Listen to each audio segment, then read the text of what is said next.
Eskom will now be able to implement load shedding up to stage 16.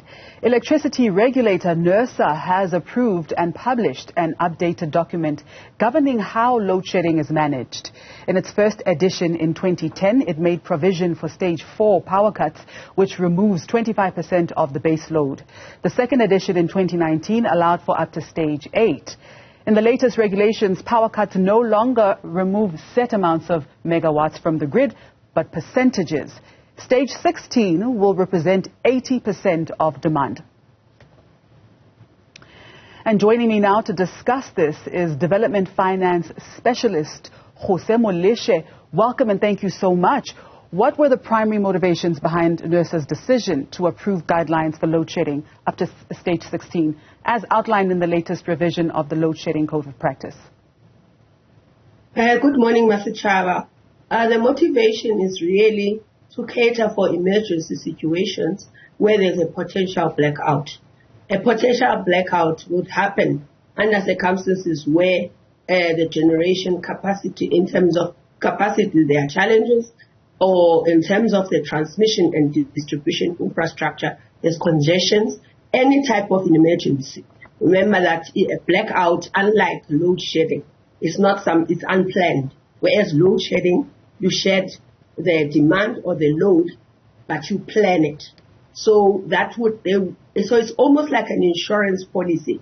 In the event that an emergency happens, we should be able to have adequate response measures on the technical side that can help South Africa to avoid a complete blackout. Can you elaborate on the collaborative efforts involved in developing the new guidelines for load shedding stages, particularly concerning the participation of experts from various stakeholders such as Eskom, the energy-intensive user group, metros, and the regulator itself?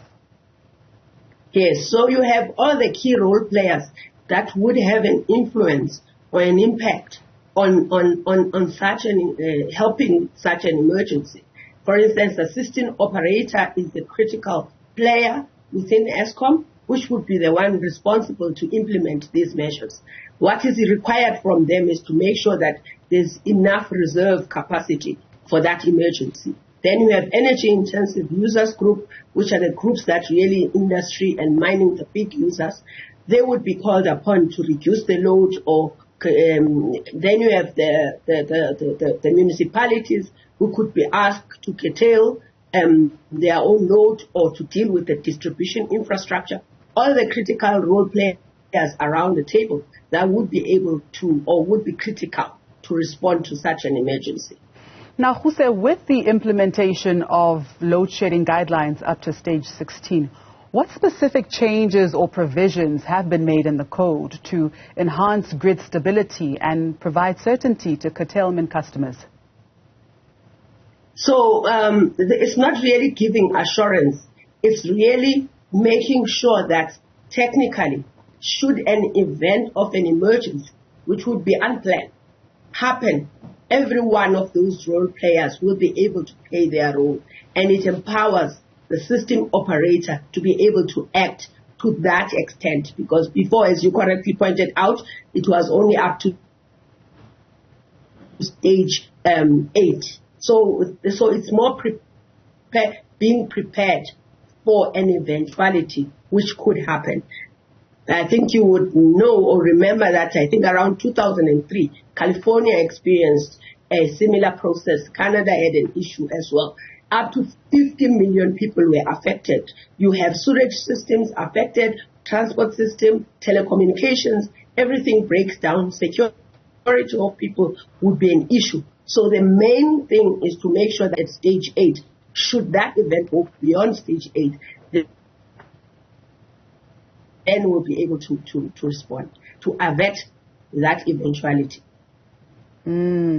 All right. Then, Ruse, how do these changes aim to mitigate the potential risks associated with grid frequency fluctuations and essentially prevent a grid collapse?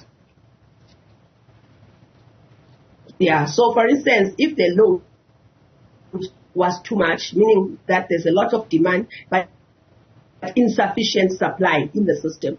So the system operator would be able to say, let's load shed up to this level so that there's stability in the system that would avoid a